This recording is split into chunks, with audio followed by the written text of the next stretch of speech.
이번에 알아볼 내용은 외부 기생충입니다. 고양이를 키우는 사람들은 외출 산책을 잘 시키지 않기 때문에 외부 기생충까지 굳이 구제를 해야 할 필요가 있느냐라는 이야기도 많이 하거든요. 외부 기생충 제재로 예방할 수 있는 게 딱 보이는 진드기 이런 게 아닐 수도 있어요. 네. 예를 들어서 이제 고양이 피부병 중에 일환으로는 그 진먼지 진드기라든지 이런 거에 이제 알러지 반응으로 소양감이라든지 아토피 현상이 일어나는 게 많거든요. 네. 진먼지 진드기를 없앨 수 있느냐? 절대 없앨 수 없어요. 그쵸. 먼지가 있는 곳에는 무조건 있는데 네. 집사의 집이 무균 상태가 아니라고 하면은 진먼지 진드기를 어떻게든지 간에 닿지 못하게 내지는 닿아도 금방 사멸해서 문제가 되지 않게끔 해줘야 되잖아요. 네. 그런 일환으로 이제 외부 기생충 피부병이 있고 아토피가 있는 애에서 진먼지 진드기가 문제가 된다고 하는 아이들 같은 경우에는 외부 기생충 제재를 추천을 드리는 편이고요. 귀진드기가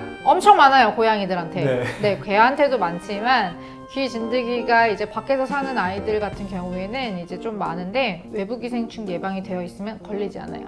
그리고 치료제로도 쓰이기도 하거든요. 그럼 그렇게 귀 진드기가 귀에 있어서 병원에 내원한 아이들은 어쨌든 진드기를 제거를 하고 어떤 약을 통해서 외부 기생충을 구제해준다면 다시 귀 진드기가 생기지는 않는다는 그렇죠, 말씀이죠. 그렇죠. 네, 그래서 귀 진드기 같은 경우에는 귀 안에 이제 진드기를 구제하는 약물로 이제 씻어내주고 이게 피부에 흡수돼가지고 전신을 돌잖아요. 네. 그러면서 또 남아있는 귀 진드기까지 없애는 효과가 있어요. 그래서 치료의 일환으로 일부러 외부 기생충 제제를 쓰기도 해요. 외부 기생충 단독 제제도도 있기는 있어요. 네. 그런데 심장사상충 예방약에 외부 기생충이랑 내부 기생충 예방약이 들어있는 경우가 다 네네. 들어있거든요. 바른 거는 거의 그렇고요. 근데 이제 조금 보충을 해주시는 건 이제 완전 진짜 산책양이들은 그걸로 부족할 수 있어요. 네. 추가적으로 외부 기생충만 되는 제제를 좀 해주셔라 라고 추천을 드리는 편이거든요. 앞서서 진먼지 진드기에 대해서 말씀을 해주셨는데요. 혹시 그 이외에 외부 기생충이 따로 또 있을까요? 종류 같은 게? 벼룩도 있고 이도 있고 모낭충 같은 것도 있는데요. 네. 모낭충 같은 경우에는 아주 보기 힘들어요 정도는 아니에요. 그 모낭충은 모낭 속에 사는 거고 엄청 간지러움을 유발해요. 소양감을 일으키는데 네. 이것들이 이제 면역력이 좀 떨어져 있는 개체라든지 아니면 면역 억제하는 약물을 먹고 있는 고양이에서는 있을 수가 있어요. 근데 일단은 이것도 외부 기생충 제제로 예방 및 치료가 되고요. 네. 이나 벼룩은 글쎄요. 이게 지금 우리나라가 80년대에는 이가 되게 많았다고 하죠. 네. 네, 벼룩도 좀 많았고. 네, 제가 이제 최근에는 벼룩 이를 본 적이 없어가지고 그쵸. 네, 아주 시골에서 벼룩 개한테 본 적은 있어요. 네, 이전에 이제 조금 외곽 쪽에서 병원 다녔을 때는 네. 벼룩을 본 적이 있어요. 근데 지금 도심에서는 벼룩이 찾아보기가 좀 힘들어요. 그래서 네. 어쨌든 감염이 되려면 벼룩과 이에 노출이 돼야 되는데 주변에 보기가 힘들어서 네, 걱정 안 하셔도 될 것 같은데 혹시나 내가 이제 캠핑을 좀 자주 다닌다, 외곽으로 좀 많이 도신다 라고 하면 가능하시죠. 네, 묻어서 들어올 수도 그렇죠. 있으니까요. 벼룩이라든지 이런 거 가능하시죠. 그리고 벼룩에 감염이 되면 또 고양이들 같은 경우에는 또 피부 알러지 같은 게 또 나타날 수 있어요. 네네. 고양이는 뭐든지 간에 면역 반응이 참 되게 세게 일어나는 애들이어가지고 그냥 띡 물고 그게 끝이 아니고 이제 네. 알러지 반응이 나타날 수 있어서 또 간지러움이나 피부 다른 질환들을 일으킬 수 있으니까 일단은 캠핑족이시다 하면은 외부 기생충 제제는 예방을 해주시는 게 좋을 것 같아요. 외부 기생충 치료제 중에 피프로닐이라는 성분이 있잖아요. 근데 이게 살충제 계란에서 검출됐다고 해서 또 한번 논란이 됐던 적이 있었던 것 같아요. 이 벌레를 죽이는 용도로 쓰이는 약인데 이거를 반려견, 반려묘에게 먹이면 독성 작용이 하지 않을까라는 좀 논란이 많이 있었거든요. 이 부분에 대해서는 어떻게 생각하시나요?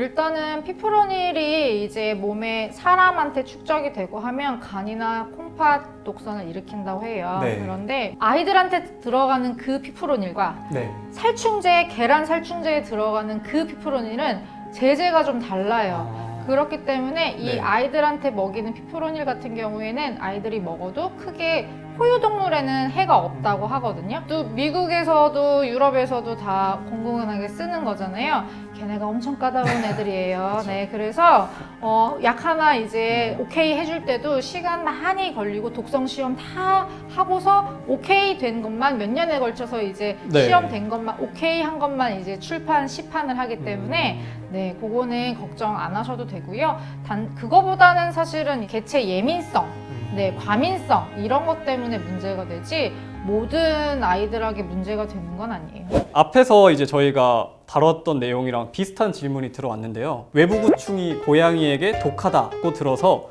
1년 중 여름 중에만 하는 것도 효과가 없다고 해서 외부구충은 따로 하고 있지 않습니다.